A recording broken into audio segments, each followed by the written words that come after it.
శ్రీ గురుభ్యో నమ శ్రీ మహాగణాధిపతయ నమ శ్రీ మహాసరస్వత్యై నమ హరి ఓం శ్రీమాత్రే నమ.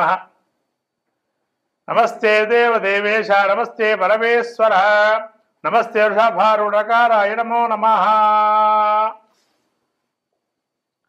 మార్చి రాశి ఫలితాలు, పాల్గొన మాసం యొక్క రాశి ఫలితాలు చెప్పుకునే ముందు మనము ఈ యొక్క మహత్తరమైనటువంటి మార్చి మాసంలో మనకు వచ్చేటువంటి పండుగల్లో ముఖ్యంగా నారసింహస్వామికి సంబంధించినటువంటి ఉత్సవాలు, నారసింహ ద్వాదశి అని, ఆమలక పూజ అని అదే రోజున, అట్లానే కామదహనం.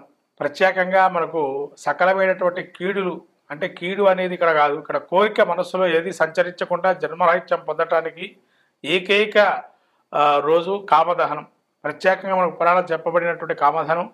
కాబట్టి ఈ కామదహనంలో ఎవరికైతే ఇబ్బందులుగా జీవితంలో అనేక బాధలు పడుతున్నటువంటి వారు ఎవరైతే ఉన్నారో వాళ్ళందరూ కూడా ఈ కామదహనం రోజు ఆ యొక్క కోరికలన్నీ నశించిపోయి అన్ని రకాలైనటువంటి ఇబ్బందుల నుంచి బయటపడేయాలని సాక్షాత్తు ఆ పరమేశ్వరుడు యొక్క త్రినేత్రధారి అయి ఆ కాముడిని అంటే ఇక్కడ మన్మధుడిని దహింపజేసేటువంటి సంఘటన మనకు చోటు చేసుకోవటం, తద్వారా సమస్తమైన కోరికలు నశించిపోయి పరమాత్ముడి యొక్క సాన్నిధ్యం పొంది ఆ యొక్క కొత్త వసంతాల్ని, అదే వసంతోత్సవంగా చెప్పబడింది. ఇటువంటి వసంతోత్సవాన్ని మళ్ళీ కొత్త రంగులు పులుముకోవాలి జీవితంలో అని చెప్పి మనకు జీవితంలో ఈ పాల్గొన మాసంలో వచ్చేటువంటి మహాలక్ష్మి జయంతిగా ఉత్తర భారతంలో ప్రత్యేకమైనటువంటి ఈ యొక్క మనకు తెలుపబడింది.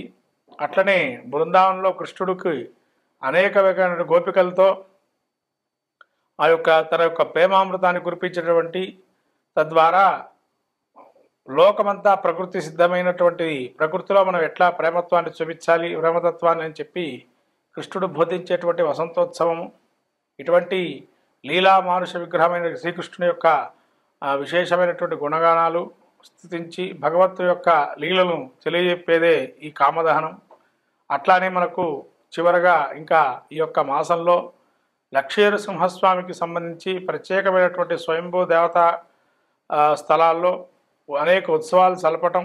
అట్లానే మనకు మన రాష్ట్ర ముఖ్యంగా యాదగిరిగుట్టలో స్వర్ణ గోపుర విమానోత్సవాన్ని కుంభాభిషేకాన్ని చేయటం అటువంటి మహత్తరమైనటువంటి మాసంగా పరిగణింపబడుతుంది. కాబట్టి పాల్గొన మాసంలో ఆ నరసింహం యొక్క క్షేత్రాలు దర్శనం చేసుకొని ఆ నరసింహుడి యొక్క అనుగ్రహాన్ని పొందాలని ఈ యొక్క ఆ యొక్క పాల్గొన మాసంలో, అట్లానే త్రినేత్రధారి అయిన ఈశ్వరుడు యొక్క స్వరూపాన్ని, ఈశ్వర తత్వాన్ని గ్రహించడానికి, పరమాత్ముడి యొక్క స్వరూపాన్ని తెలుసుకోవడానికి ఆ యొక్క ఈశ్వర అంటే పుణ్యక్షేత్ర దర్శనం చేసుకోవటం. అట్లనే కొత్త ఉగాదికి మనకు అనేక రకాలైనటువంటి ఇబ్బందులను తొలగిపోయి నూతనమైనటువంటి మళ్ళీ సంవత్సరంగా మనకు ప్రసాదించే అనేక దేవతా తీర్థక్షేత్ర దర్శనాలు, ఇటువంటివన్నీ కూడా ఈ యొక్క పాల్గొన మాసంలో చేసుకుంటే విశేషమైనటువంటి ఫలితాన్ని పొందుతారని మనకు ధర్మ శాస్త్రం తెలుపబడింది. కాబట్టి ఈ మాఘమాసంలో ఇటువంటి మహత్తరమైన పుణ్య పర్వదినాలను మనం చేసుకుని సాక్షాత్ ఆ యొక్క ఈశ్వరుడు అట్లనే మహావిష్ణు స్వరూపమైన నరసింహస్వామి అనుగ్రహాన్ని పొంది సకలమైన విజయాలు పొందాలని ఈ యొక్క పాల్గొన మాసంలో మనం ముందుగా ద్వాదశ రాశి ఫలితాలు చెప్పుకుందాం. ఈ యొక్క మార్చి నెల మనం సింహరాశి స్థితిని చూస్తే సింహరాశికి తృతీయ స్థానంలో కేతువు, అట్లాగే సింహరాశి సప్తమ స్థానంలో రవి శనులు, తదుపరి అష్టమ స్థానంలో రవి సంచారము, అష్టమంలో శుక్ర బుధ రాహువులు, సప్తమ స్థానంలో శని గురువు, వీరికి దశమ స్థాన సంచారం, ఏకాదశంలో కుజుడు, ఈ రకమైన సంచారం చూస్తున్నాము. మఘ నక్షత్రం, బుబ్బా నక్షత్రం, ఉత్తర నక్షత్రం ఒకటో పాదం సింహరాశివి. ఈ సింహరాశి యొక్క స్థితి ద్వితీయంలో కుజుడు కేతు ఉండడం వల్ల డబ్బు చేతికి అందకపోవటం కానీ, లేదా జీవిత భాగస్వామితో కొన్ని అనుకున్న రీతిలో మనం టార్గెట్ రీచ్ కాకపోవటమనో, లేదా మన మాట చెప్పిన విధానంగా వాళ్ళు అనుసరించకపోవటమనో కొన్ని ఇబ్బందులు కలిగే అవకాశం ఉంటుంది. కంటికి సంబంధించిన ఇబ్బందులు కలిగే అవకాశం ఉంటుంది సింహరాశి వారికి. అట్లానే ధనం కూడా వస్తుంది అనే ధనం, చేతికి అందుతుందనే ఒక ధనం కూడా సకంగా రావటం, తద్వారా ఇబ్బందులు పడటం. అట్లాగే ఈ యొక్క సప్తమంలో రవి శని సంచారం చేస్తున్నారు.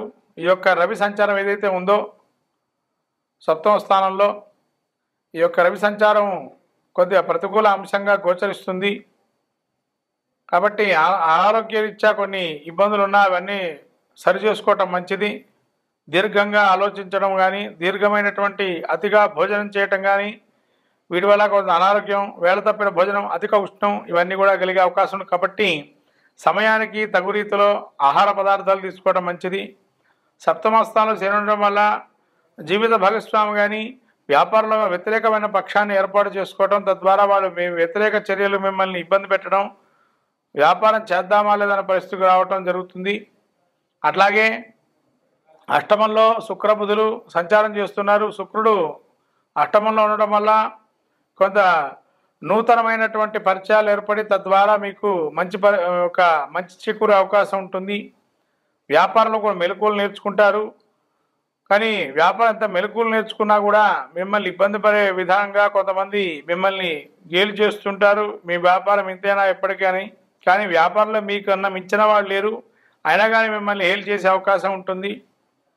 తర్వాత రాహు కూడా అష్టమ స్థానంలో సంచారం వల్ల ఆకస్మికంగా కానీ ఎప్పుడో జరిగినటువంటి కొంత అనారోగ్య సూచనలు ఏవైతే ఉన్నాయో అవి మళ్ళీ పుణికిపుచ్చుకునే అవకాశం ఉంటుంది. కాబట్టి ఆరోగ్యాన్ని సరిచేసుకోవటం మంచిది.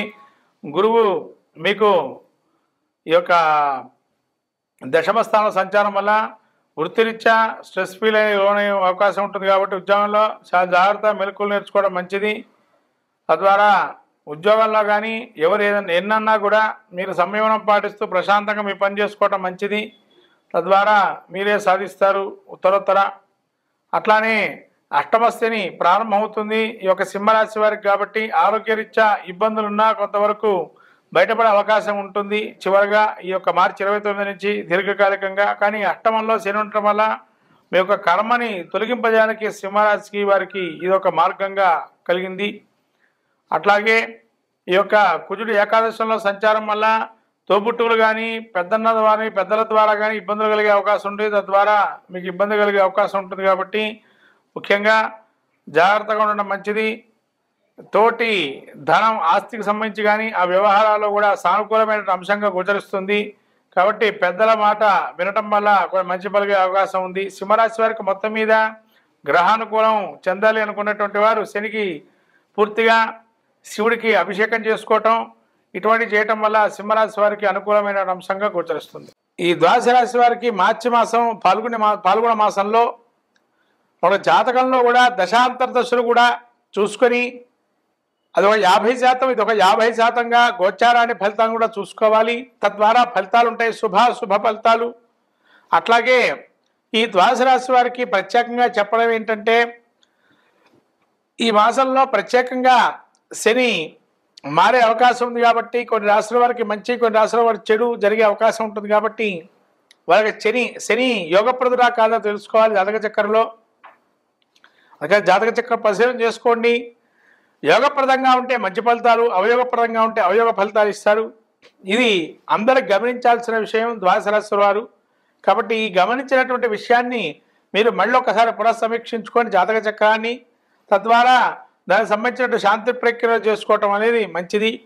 ముఖ్యంగా శక్తి లేని వారు ఎవరైతే ఉంటారో శాంతి ప్రక్రియలు చేసుకోవడానికి కనీసం స్తోత్ర పాలనాలు కానీ, స్తోత్రాన్ని వినటం కానీ, శ్రవణం కానీ, నామస్మరణ కానీ, క్షేత్ర దర్శనం కానీ లాంటివి చేయటం వల్ల కూడా మంచి ఫలితాలు సాధిస్తారు ద్వాదశ రాశుల వారు.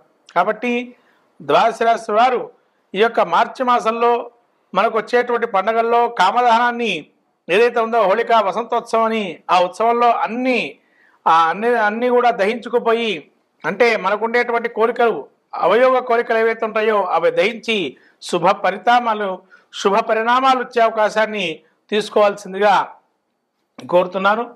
ఈ యొక్క ద్వాదశ రాశుల్లో ముఖ్యంగా ఈ యొక్క మహాలక్ష్మి జయంతి కూడా ఉంది. కానీ విరివిగా అమ్మవారి యొక్క అనుగ్రహాన్ని పొందండి, మహాలక్ష్మి ఆరాధన చేసుకోండి ఇంట్లోనే.